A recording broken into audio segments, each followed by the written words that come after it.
Have you ever wondered about the rescue helicopter? Now it's your chance to see how the rescue team and the Southern District Health Board work together. I'm Graham Gale, I'm Chief Pilot and Operations Manager for the Otago Regional Rescue Helicopter, and we're operating one primary BK along with another two BKs, which is twin engine helicopter for the air rescue service throughout the region. Well, we've been up and running for roughly about 20 years on air ambulance, but we've had the BK 117s, which is the current aircraft that we've got now, for about 16 years or maybe a little bit more. It comes with a very high skill level of people on board for a start. You know, we're crewed to an extremely high level with intensive care paramedics that are St John's based paramedics, so we've got a crew of about 12 of those in total that do a roster. We have two permanently based on the machine every day. I'm Doug Flett. I'm a intensive care paramedic with St John Ambulance in Dunedin, and I'm one of the primary intensive care paramedics on the rescue helicopter in Dunedin at Torrey here. And I've been doing this for just on, well, pretty much since day one really. We've been going almost 20 years with the rescue helicopter. We started off in the early days with quite a small Jet Ranger helicopter, general commercial aircraft, not ideally suited for rescue helicopter work and transporting sick and injured patients in, but we're now operating out of this BK 117, and yeah, I've been doing it for quite a few years. So we're 24/7, 365 days of the year. But the big advantage with where we sit in New Zealand that we've got over everyone else in the country is we have a very close working relationship with Dunedin Hospital, with the ICU department in Dunedin Hospital. Yeah, I'm Dr. Mike Hunter. I wear two hats actually. I'm a general surgeon some of the time and an intensive care specialist the rest of the time.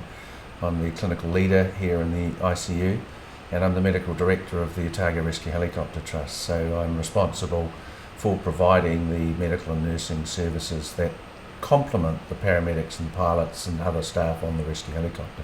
I'm Tony Johnston. I'm one of the associate charge nurses in intensive care, and I hold the portfolio for AME, which stands for aeromedical evacuation, so for the retrieval service within the unit, and that means responsibility for the nursing staff and some of the medical staff within the team. And I've been in ICU about just under 20 years and have been doing this probably for around 10 years or more.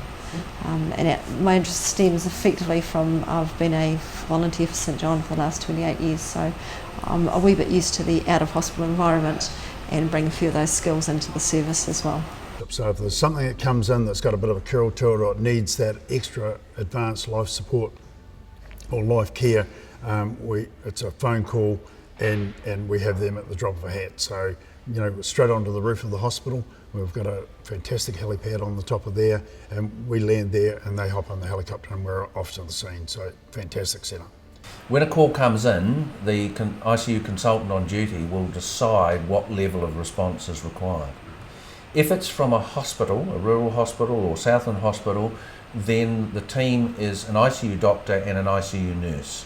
Out of the 500 and something missions that the rescue helicopter flew in total last year, ICU was responsible and involved in about 258 of those. From a nursing point of view, we have a core team of about 12 nurses.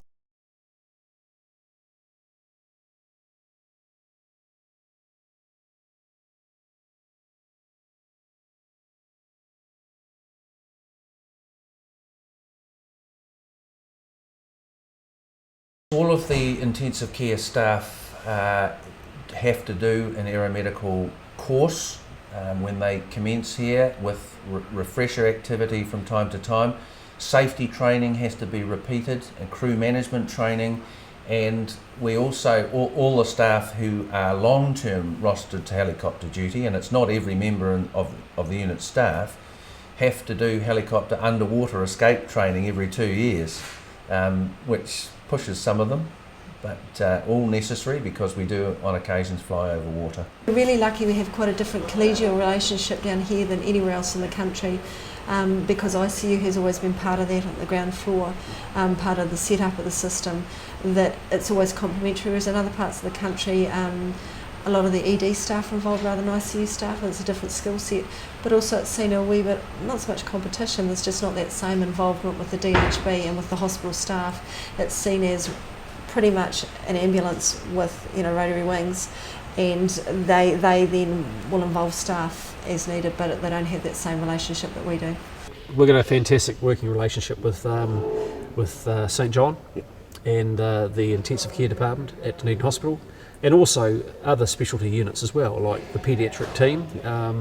We do a lot of neonatal intensive care retrievals. Well, when I say a lot, we might do about 20 a year, and also working with the paediatric team, and also bringing patients back to the cardiology department for urgent interventions. We basically cover from the Waitaki south coast to coast, including Stewart Island, and that's what they call the southern region.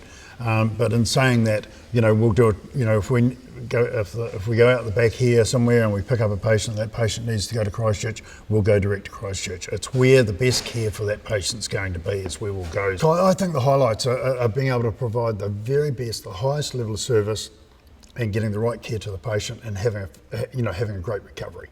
Without the community support, we wouldn't be here. We need that community support. They need the service, you know. And I see it a lot in these outlying areas, you know. And I can go out to, you know, a lot of the communities, the rural communities. You know, they see this as a lifeline to Dunedin Hospital. It's a challenge. It's constant, and as much as you prepare, no trip's the same. And because there's always that element of the unknown. There's always that stretch past your normal practice, and that, you know, living a little on the edge. I think the best part is when you know that you've made a difference, when you've got a patient back safely who would probably have come to grief had the time elapsed been longer, or who could not be safely transported without specialist care. That is, the ability to control the airway, to manage them on a ventilator, to support the circulation with drugs, the sorts of things we do in intensive care. We like to feel that we, in this region, reach our tentacles right out to the farthest parts of the region. We will offer the best possible care and offer intensive care to any patient in the southern region, wherever they may be, and support and encourage those practitioners out there who work in a very lonely place sometimes, and for them to be able to get on the telephone and make one call, get hold of the intensive care consultant and have a team go out and help them.